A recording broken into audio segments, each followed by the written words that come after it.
I look at myself in the mirror and I see my bloodshot eyes. And then later, I see my receding hairline. And then soon after that, I see the haggard look on my face. And then after looking at myself in the mirror for about 5 minutes, I ask myself, why am I doing this to myself? Today, as a young person, you might not be struggling in work, but you might be facing a lot of difficulties, wondering what you are actually doing at work. And today, I wanted to share about why work seems to not work for you and how you can make work more effective for you. Because very often it's easy to go into work and to think like, I'm here for work. And in my talks with millennials, with young people who start on their first job, very often I notice them saying three things. Firstly, they say, I'm here for the experience. Or not, I will hear them say, Coach, please put me in. Or then they wonder, why isn't my boss asking me to do things? And the third misconception we often have when we start our first jobs is that we have to go into work excited about every single day. Well, today I wanted to share with you the two myths about work and how you can make work even better for you. And the first myth is that it's about experience, not expertise. When I talk to the new people who come into an organization for the first time, often I hear them say, I'm here for the experience. I'm here to learn. I'm here to be able to grow in my experience at work. But this is an erroneous and very flawed fallacy. But why is this so? You might think that today you are at work to gain more experience, and for many of us, that can be true. In our first jobs, getting experience is no doubt important, but it's not experience that matters, it is expertise that matters. In Angela Duckworth's great book, Grit, where she studied the people who ended up succeeded against all odds and the people who outperformed in their respective fields like sport, chess, clubs, programming, careers, she found, and she wrote this, that some people get 20 years of experience. Others get 1 year of experience, 20 years in a row. And you've probably had this experience where you look at the colleagues around you, many of them have been there for many, many years, but they don't seem to have gotten better at their jobs. Why is that so? Because first and foremost, it is not time that makes you better at your job. Time doesn't make you better at your job. But it is how you use that time at work that makes you better. And so today, let's look at how you can make better use of your time at work.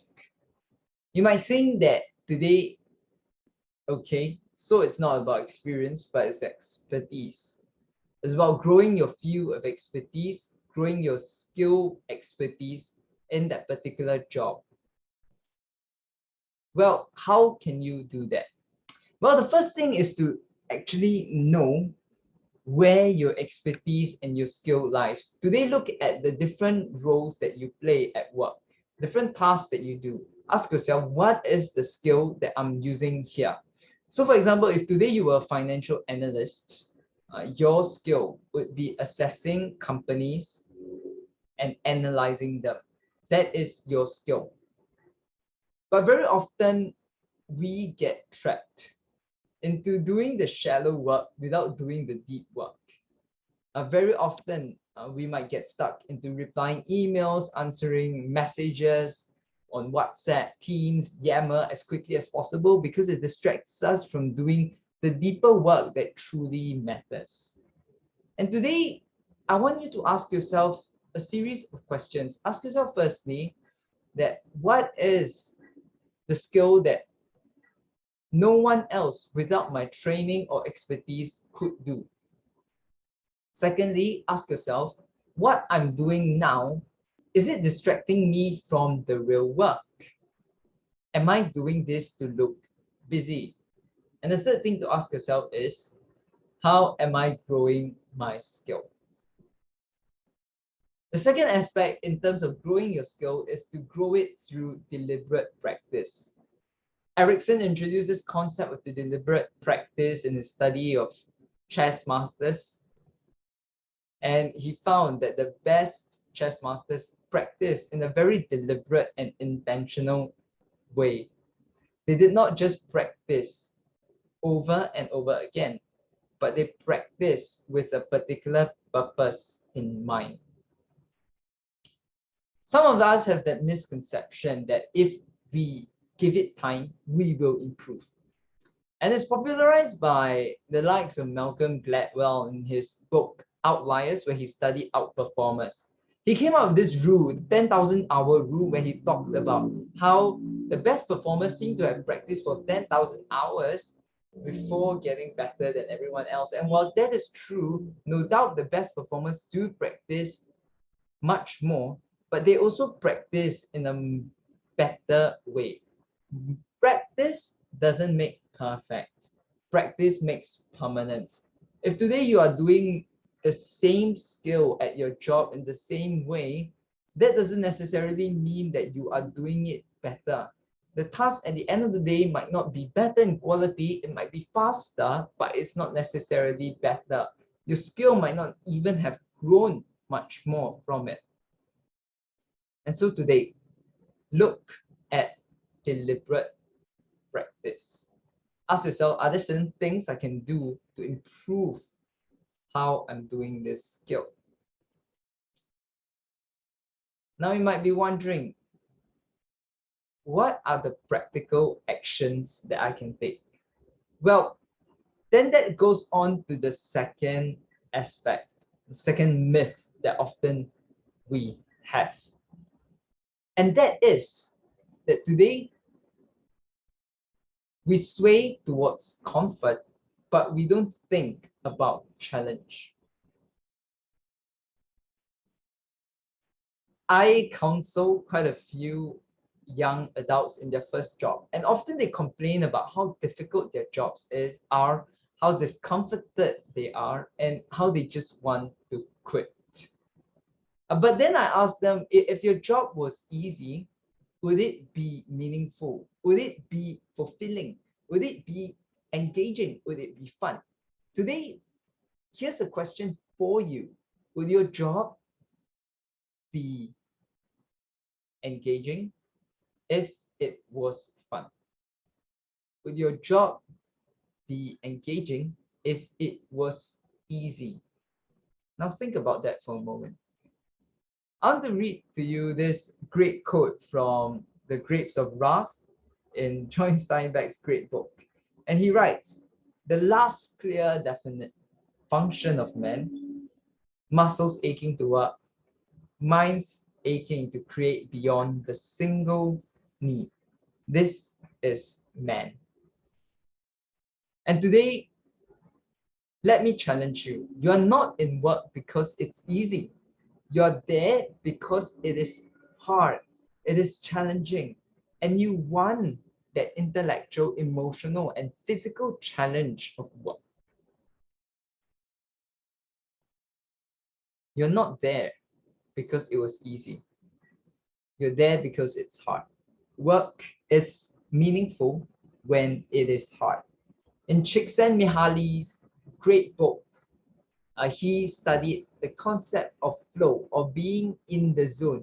And he found that people who were in the zone, who were at flow, were people who were performing challenging tasks that were just outside their comfort zone, where their skills could match the task that was required and where they felt that they were growing in their skills. Today, as you look at your work, and you might wonder, well, I don't seem that engaged. Build for yourself some challenges at work. Ask yourself, what are certain challenges that I can ask from my boss? Are there certain challenges that you can take on? And if you can't, then build your own challenge. Here's an example of a challenge that Shane Mala, the entrepreneur and founder of Thrive Teams, often gives beginning entrepreneurs and creators. He tells them to go on Challenge 44. Challenge 44 is a series of challenges where for the first 30 days, you're creating a content piece every single day. 30 days, 30 content pieces. Then after that, next 30 days, you produce 10 content pieces. Then the next 30 days, you produce 4. As you can see, the first 30 days are the most difficult, but it is in the last 2 phases where you significantly see your skill grow. And using the same principles, you can craft your own challenges.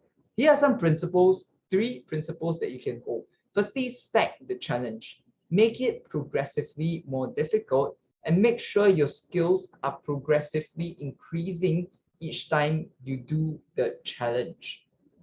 For example, at the end of each day, build a time where you are reviewing what was good about what you produced and what could be improved. This ensures that you are improving each and every day systematically and deliberately.